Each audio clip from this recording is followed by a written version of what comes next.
O Senhor esteja convosco. Proclamação do Evangelho de Jesus Cristo, segundo São Marcos.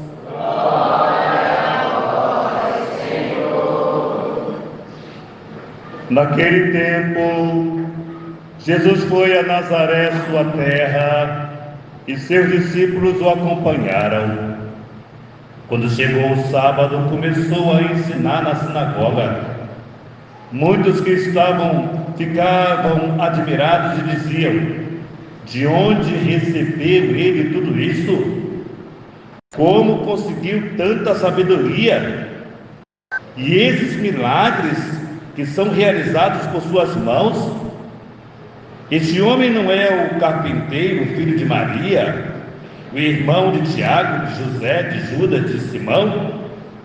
Suas irmãs não moram aqui conosco? E ficaram escandalizados por causa dele. Jesus lhe dizia: um profeta só não é estimado em sua pátria, entre seus parentes e familiares. E ali não pôde fazer milagre algum, apenas curou alguns doentes e pondo-lhes as mãos.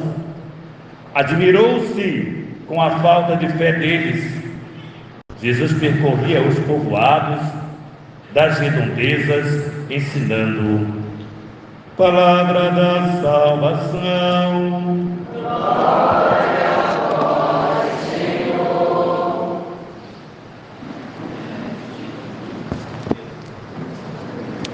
Queridos irmãos e irmãs, hoje nós estamos diante de um grande profeta, Ezequiel. Porém, nós queremos fazermos uma comparação dos profetas do Antigo Testamento e os profetas do Novo Testamento. E aqui nós precisamos entender, lá no Antigo Testamento, o que vem significar o profeta. O profeta é aquele que vive uma vocação, um chamado. Um profeta é aquele que fala em nome de Deus, ou seja, ele é boca de Deus. Então, o profeta fala em nome de Deus. Porém, nós queremos perceber aqui que para se ter um profeta, precisa ter um sacerdote. E aqui no Antigo Testamento, todos que nasciam da tribo de Levi eram sacerdotes. Todos daquela tribo eram sacerdotes. E o sacerdote, ele foi gerado aqui para ungir, ou seja, ungir aquele que vai falar em nome de Deus. Porém, existia a figura do rei. E o rei aqui é aquele que direcionava o seu povo para determinado caminho, e queremos dizer, caminho do bem. Ou seja, temos a figura do profeta, a figura do sacerdote e a figura do rei. E aqui no Antigo Testamento, Ezequiel, o profeta, vai falar. E é interessante que o profeta precisa de fato esquecer dos seus interesses pessoais para realizar aquilo, então somente aquilo que é de Deus. Então o profeta tem o papel de anunciar e de denunciar. E o povo aqui, que o texto vai dizer lá no versículo 4, que é um povo, esses filhos de cabeça dura, ou melhor, esses filhos de cabeça dura e coração de pedra. Cabeça dura e coração de pedra. E aqui nós precisamos entender o que de fato está acontecendo com esse povo. Aqui, esse povo está vindo de um extremo sofrimento da Babilônia, onde Nabucodonosor escravizou, maltratou aquele povo. Então é um povo também ferido, que vem com as suas feridas, seu cansaço, suas dores. E aqui o profeta vai anunciar e denunciar a eles o quê? Denunciar que eles estão sofrendo, que eles estão passando pelo que estão passando. Por quê? Porque abandonaram a Deus, porque esqueceram-se de Deus, porque resolveram escolher caminhos próprios, decidiram que Deus não é mais importante e que eu faço o que eu quero. Não é diferente de hoje. Quantas pessoas têm agido assim? Faço o que eu quero, não preciso de Deus. E aqui vai narrar para nós o grande sofrimento do povo, e o profeta Ezequiel vai mostrar para eles que a infidelidade deles também tem consequência, também nas nossas vidas. Cada ato que fazemos ou que façamos tem consequências. E o povo de cabeça dura diz ao Senhor: quer que te escute, quer não, pois sou um bando de rebeldes. Então o profeta é enviado para um bando de rebeldes, um bando de pessoas, talvez iguais a nós, talvez, que desobedecemos a Deus, que achamos que podemos abortar, achamos que podemos tomarmos posições contrárias à doutrina da igreja. Povo rebelde. E aqui, amados irmãos, vai nos falar, para fazer uma ligação dessa leitura com a segunda leitura, vai nos apresentar São Paulo dizendo: para que a extraordinária grandeza das revelações não me ensoberbeça, ou seja, que eu não me torne soberbo diante da missão que Deus me deu, diante da missão que Deus me chamou. E São Paulo vai dizer assim: foi espetado na minha carne um espinho, que é um anjo de Satanás, a esbofetear-me, a fim de que eu nunca esqueça que eu não devo me exaltar. Ou seja, alguns historiadores, alguns teólogos, que nós também não sabemos que espinho na carne é esse, e aí a pessoa pode, os teólogos, os historiadores, pode viajar na maionese à vontade, pode dizer o que quiserem, porém não tem nada de concreto. São Paulo não diz, porém os historiadores, os grandes teólogos diz que é o pecado. O pecado. O pecado de São Paulo. Como você tem um espinho na carne, eu tenho, São Paulo tem. A questão aqui vai dizer Deus ao coração de São Paulo: o teu pecado, o meu pecado, os teus pecados, povo de Deus, não pode te representar, porque a minha graça te basta. Basta-te a minha graça. E aqui, amados filhos, nós começamos a entender que nós precisamos da graça de Deus, não para nós olhando para o nosso pecado e dizendo que eu não mereço, que eu não sou digno, e de repente não somos mesmo. Mas a graça de Deus é maior do que as nossas misérias. Basta-te a minha graça. E aí nós continuamos a caminhar, olhando para o nosso pecado e dizendo para ele que a força maior vem de Deus.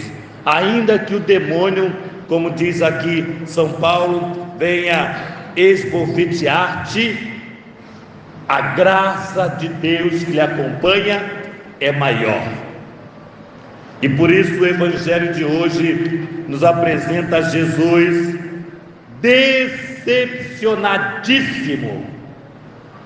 Jesus volta da missão onde ele já está muito popular, onde ele já está muito conhecido, e conhecido pelos milagres, os prodígios e a força da sua palavra.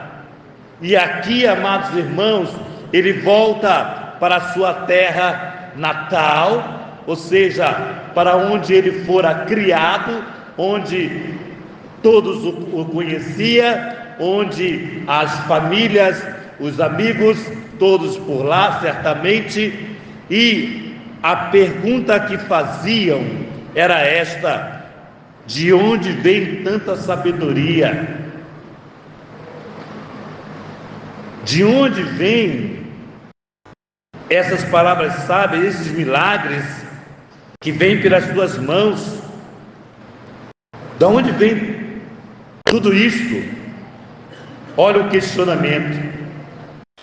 Quando nós temos na família um artista, aí na mídia, onde muitas pessoas correm atrás, normalmente nós dizemos assim: ah, eu sou parente de fulano, e falamos com muito orgulho, sabe? Até parece que ele prestava, né? Até parece que presta alguma coisa, até parece. Porém, nós anunciamos para as pessoas: não, olha, meu parente é fulano, eu sou tia de fulano. Não aconteceu com Jesus. Não aconteceu com Jesus. De repente Jesus esperaria um acolhimento, e não acolheram Jesus. E aqui, por que não acolheram Jesus? Porque antes Jesus estava onde? Na sinagoga. E na sinagoga ele revestiu de sacerdote, de profeta e de rei.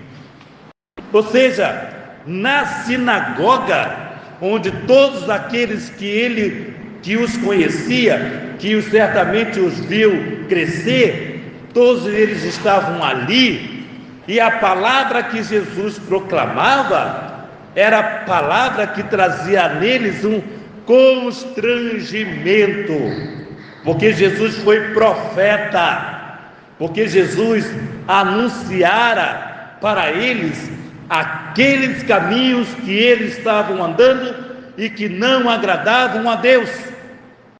Amados, quando nós ouvimos alguém que se age como profeta na nossa vida, não é fácil, porque nós não queremos ouvir a verdade. Nós não queremos ouvir a verdade, e a nossa tendência é ignorar o que ele diz ou começar a falar mal dele depois. Na comunidade, alguém que me exortou como profeta, Pode crer que daqui a pouco tem novidade na comunidade. Pode crer que no dia seguinte já vai tendo alguém costurando contra você. Exatamente isso acontecera com o Senhor. E aqui diz, de onde vem? Como é que nós vimos? Nós sabemos da história dessa família. Então como é que agora ele vem falar tantas coisas com autoridade, nos exortar? E aqui a palavra escândalo diz assim: e ficaram escandalizados. A palavra escandalizado no grego aqui na tradução seria feridos. Ficaram feridos com as palavras de exortação que Jesus lhe dissera. Ficaram feridos. E porque ficaram feridos, maltrataram Jesus. E o texto diz aqui que Jesus não fez milagres e prodígios como ele queria ter feito, como ele queria ter realizado. Apenas para algumas pessoas, alguns doentes, impondo-lhes as mãos, e eles curaram. E Jesus admirou-se da falta de fé deles. Aqui nós vamos entrar agora na questão do profeta do Novo Testamento. Nós batizados recebemos no batismo a graça de sermos sacerdote, profeta e rei. Porém, o modelo aqui de sacerdote, profeta e rei é Jesus, que é o sacerdote. Enquanto sacerdote, ele faz o quê? Eu que sou o mestre e Senhor, lavo vossos pés. O sacerdócio de Cristo é o serviço ao outro, é o serviço, e o serviço com humildade. Eu, sacerdote, lavo vossos pés. Então, nós somos inseridos nestes sacerdotes. E o profeta, nós somos inseridos no Cristo que se faz profeta, que anuncia a verdade para a libertação, para que não ficássemos escravos ao pecado. E aí nós também devemos ser profetas, devemos anunciar a verdade do nosso Senhor Jesus Cristo. E rei, não como o rei que nós vemos. Se o modelo aqui é Cristo, o rei que entra para um reinado montado num jumentinho, um rei que a coroa é espinho, um rei que o manto que o cobriram foi um manto lá usado.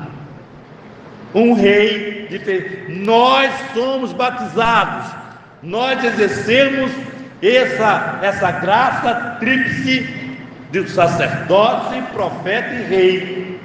Agora, amados irmãos, permita-me, e talvez alguém pode até torcer o narizinho, como a Dini e a Eugênio. Lembrei, agora fui longe, né? Agora eu fui longe, né? E aí eu falo para vocês, nós estamos num tempo um tempo que aproxima-se a política. A igreja, na sua sabedoria, não permite que os sacerdotes se candidatem, porque a igreja já fez uma triste experiência de se juntar com os governos, e a igreja saiu machucada dessa história do passado.